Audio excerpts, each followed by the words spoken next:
ሰበር ዜና በመካከለኛው ምስራቅ በቀጠሉ ጦርነት አዳሩን አዳዲስ መረጃዎች ተሰምተዋል። በዚህም ቱርክ በአሁኑ ሰዓት ላይ ጎራዋን መርጣለች። ቱርክ ለኢራን ወታደራዊ ድጋፍ እንደምትሰጥ በግልጽ አስታውቃለች። ይህ ክስተትም በኔቶ ውስጥም ትልቅና ከፍተኛ ድንጋጤን እንደፈጠረ ተረጋግጧል። የቱርክ ውሳኔ ከምን ጋር ተያይዞ ተወሰነ? ዝርዝር መረጃ አለን። በኢራን በተራራዎች ስር የተቀበረ በመቶዎች የሚቆጠሩ ሚሳኤሎችና ድሮኖችን በስሱም በቪዲዮም አሳይታለች። ይህ ክስተትም በአሁኑ ሰዓት ላይ አሜሪካንና እስራኤልን አስጨንቋቸዋል። በአሁኑ ሰዓት ላይ በኢራን በተራራ ስር የቀበረቻቸው በመቶዎች የሚቆጠሩ ድሮኖችን የሚያሳየው ቪዲዮም ተለቋል። አብራችሁን ስትቆዩ የምታዩትና የኢራንን የጦር ጥንካሬም የምትመሰክሩም ይሆናል። እንዲሁም ደግሞ የኢራኑ ከፍተኛ ባለስልጣን በአንድ አነጋጋሪ መረጃም ተመልሰዋል። ወዳጆቻችንን አንመታም፣ ኢላማችን አሜሪካ ናት ሲሉም የኢራን የውጭ ጉዳይ ሚኒስትር ተናገሩ። እነዚህንና ሌሎች መደመጥ ያለባቸው መረጃዎችን ዘመጠናል። በመሆኑም አብራችሁ እንድቆዩ በአክብሮት እየጋበዝናቸው በቀጥታ ወደ ዝርዝር መረጃዎቻችን እንሸጋገራለን። በቅድሚያ የመካከለኛው ምስራቅ ጦርነት ከተጀመረ ጊዜ አንስቶ የዓለምን ኢኮኖሚ እያናጋ የሚገኘው የኢራንና የአሜሪካ እስራኤል ጦርነት የሆርሙዝ ሰርጥ መዘጋት መሆኑ ይታወቃል። ከዚህ ጋር በተያያዘ የሆርሙዝ ወሽመጥ ዳግም አይከፈቱም ሲሉም አንድ ከፍተኛ የኢራን ፓርላማ ምክትል አፈ ጉባኤ አሊ ናክዛድ ተናገሩ። የበላይ መሪው የካሜኑን የሙስሊሞችን ደም ሳይመለስ ትራምፕ በነጻ እንደማይለቁም በይፋ ዝተዋል። እንደ ምክትል አፈ ጉባኤው ገልጻ ከሆነ ስለ ጦርነት ስለ ሰላምም ሆነ ስለ ድርድርም የመጨረሻ ውሳኔ የሚሰጠው የሀገሪቱ የበላይ መሪ ብቻ ሲሆኑ እስካሁንም ምንም አይነት የድርድር ትዕዛዝ አልተላለፈም። በመሆኑም ኢራን ከአሜሪካ ጋር ምንም አይነት ድርድር ያደረገች እንዳልሆነና የፓርላማው አፈ ጉባኤ የተደራደረ ነው ተብሎ በጠላት በኩልም የሚናፈሰው ወሬ መሰረተ ቢስ መሆኑንም አረጋግጠዋል። አሊ ኒክዛድ አክለውም በዓለም አቀፍ ደረጃ ከፍተኛ ውጥረት የፈጠረው የሆርሙዝ ወሽመጥ እገዳ ተጠናክሮ እንደሚቀጥልም ጠቁመዋል። ወሽመጡ ለዘላለም ዝግ ሆኖ ይቆያል ሲሉም በቁርጠኝነት ተናግረዋል። ይህ መግለጫ ኢራን በአካባቢው ባለው ቁልፍ የንግድ መስመር ላይ ያለውን ጠንካራ አቋም የሚያሳይ ሲሆን ከአሜሪካ ጋርም ያለውን ፍጥጫ ወደ አልተፈለገ ደረጃ ሊያሻገረው እንደሚችልም ፍንጭ ሰጥቷል።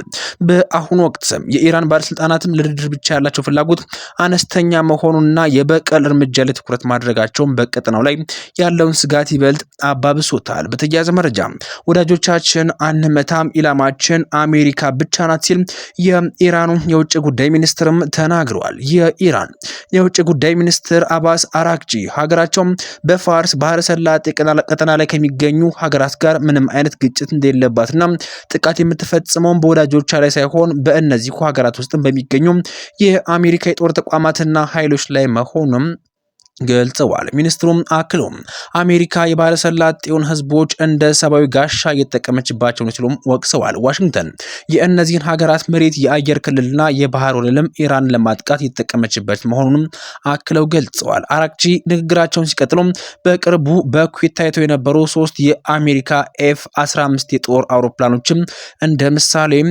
ጠቅሰዋል። እነዚሁም አውሮፕላኖችም በኩዌት ምን ይሰሩ ነበረ ሲሉም የጠየቁት ሚኒስትሩም አውሮፕላኖቹ በዚያ በሚገኘው የአሜሪካ ነዳጅ ጫኝ መርከብ አውሮፕላን ውስጥም አማካኝነትም ነዳጅ እንደሚቀዱና ይህም ኢራን ላይ ጥቃት ለመሰንዘር የሚደረግ ዝግጅት መሆኑን አመላክተዋል። በእነዚህ ሀገራትም የአሜሪካ የጦር ሰፈሮች ባይኖሩ ኑሮ ማንም ጥቃት አይሰነዘርባቸውም ነበር ሲሉም አጽንኦት ሰጥተዋል። በመጨረሻ የባህረ ሰላጤው ሀገራት በኢራን ላይ ከማማረር ይልቅ አሜሪካንና የጽዮናውያን አገዛዝን ሊወቅሱ እንደሚገባ አራቂም አሳስበዋል።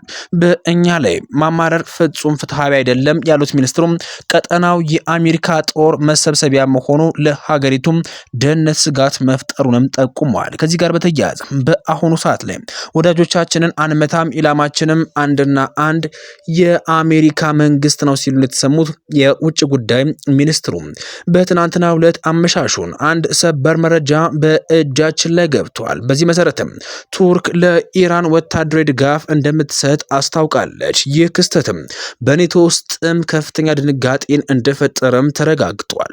በመካከለኛው ምስራቅ የተካሄደ ባለው ጦርነት ውስጥም ያልተጠበቀ ታሪክ መገለባበጥ ተከስቷል። የቱርክ መንግስትም ጎረቤቱን ኢራን ለመደገፍ ወታደራዊ ጣልቃ ገብነት እንደሚያደርግ በይፋ አስታውቋል።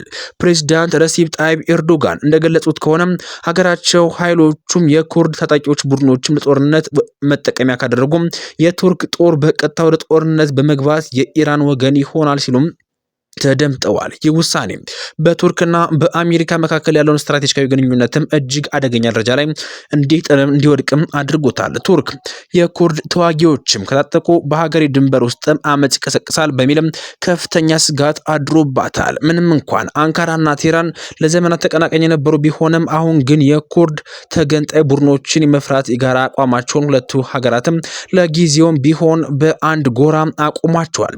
የኔቶ አባል የሆነችው ቱርክ ከወታደራዊ ጓደኛዋ አሜሪካ ፍላጎት በተቃራኒ መቆሟ የቀጠናውን የጸጥታ ሁኔታ ሙሉ በሙሉ ሊቀይረው እንደሚችልም ተነግረዋል። በአሁኑ ወቅትም የቱርክ ጦር ድንበር በአካባቢ ያለው ወታደራዊ ንቃት በከፍተኛ ሁኔታ ያጠናከረ ሲሆን ዓለም አቀፍ ዲፕሎማቶችም ውጥረት ወደ ሰፋ ያለ ጦርነት እንዳያመራ ለማስታረቅም ጥረት እያደረጉም ይገኛሉ። ቢሆንም ግን ቱርክ ያሰራጨችው ይህ መረጃም ዓለምን እያነጋገረና አሜሪካንም ደግሞ አዲስ ነገር እንድታስብ ያደረጋት ይገኛል። በመካከለኛው ምስራቅ በቀጠለው በዚህ ጦርነት ኢራን በዓለማችን ግዙፉም የቴክኖሎጂ ኩባንያዎች ላይ ጥቃት ለምትፈጽምበትን ቀነ ቀደብ አስገጥማለች። የመካከለኛው ምስራቅ ውጥረት ወደ አዲስ እና አስፈሪ ምዕራፍም ተሸጋግሯል። የኢራኑ እስላማዊ አብዮት ዘብ IRG በመካከለኛው ምስራቅና በባህረ ሰላጤ ሀገራትን በሚንቀሳቀሱ 18 ታዋቂ የአሜሪካ የቴክኖሎጂ ኩባንያዎች ላይ ቀጥተኛ የጥቃት ማስጠንቀቂያ ሰጥቷል። ኢራን ጥቃቱን እንደምትሰነዝርም ያስታወቀችው በቴህራን ሰዓት አቆጣጠር በትናንትናው ዕለት ምሽት 1-2 ሰዓት ላይም ሲሆን ከዛን ጊዜ ጀምሮ በተለያዩ አካባቢዎችም በዝርዝር ውስጥም ከተካተቱት እንደ አፕል፣ ማይክሮሶፍት፣ ጉግል፣ ሜታ እና ቴስላ፣ ቦይንግ እንዲሁም ደግሞ ኒቪዲያ ያሉ የዓለማችን ቁንጮ ኩባንያዎችም ተካተዋል። አብዮት ዘቡ እነዚህን ተቋማትም የሽብርተኝነት ኩባንያዎች ሲልም የፈረጀ ሲሆን ኩባንያዎቹም ለአሜሪካና ለእስራኤል ወታደራዊ ሰራዊትን የቴክኖሎጂና የሰለላ ድጋፍ በመስጠት ለግድያ ስራዎችም አመቻችተዋል ሲልም ከሷል። በእነዚህ ተቋማት ውስጥም የሚሰሩ ሰራተኞችም በአስቸኳይ ህንፃዎቹን ለቀው እንዲወጡና በ1 ኪሎ ሜትር ራዲየስ ውስጥ የሚገኙ ሲቪሎችም ራሳቸውን እንዲያርቁ ጥብቅ ትዕዛዝ አስተላልፏል። ይህ የኢራን እርምጃ የወጣውም የአሜሪካ መከላከያ ሚኒስትር ፒት ሄግሴዝም ኢራን የቀረበላትን የሰላም ስምምነት ካልተቀበለችም የከፋ ወታደራዊ እርምጃ እንደሚጠብቃትም ካስጠነቀቁም በኋላ ነው። ሄግሴዝ የሚቀጥሉት ቀናት ወሳኝ ናቸው ሲሉም ተናግረዋል። በአሁኑ ወቅትም በዓለም አቀፍ የንግድና ቴክኖሎጂ ዘርፍ ላይም ከፍተኛ ድንጋጤ የነገሰ ሲሆን እንደ ኤምሬትስ ያሉ አየር መንገዶችም በኢራን ዜጎች ላይ የጉዞ እገዳ መጣላቸው ይታወቃል። ጥቃቱም በጠቀሱት ሰዓት ከተጀመረ የዓለም ኢኮኖሚና የመረጃ ትስስር ሊናጋ ይችላል የሚል ከፍተኛ ስጋትን እንደፈጠረ ቀጥሏል። እንዲሁም ደግሞ በተሰማው ሰበሩ መረጃ ኢራን በተራራ ስር የቀበረቻቸውን በመቶዎች የሚቆጠሩ ሚሳኤልና ድሮኖችን በስሱም አሳይታለች። ኢራን ለእነዚህ ሚሳኤሎችም አዳዲስ ማስወንጨፊያዎችንና የሚሳኤል ጫፍ በእጅጉም አሻሽላለችም ተብሏል። ቪዲዮም እንደሚከተሉ ነው፣ ተከታተሉት።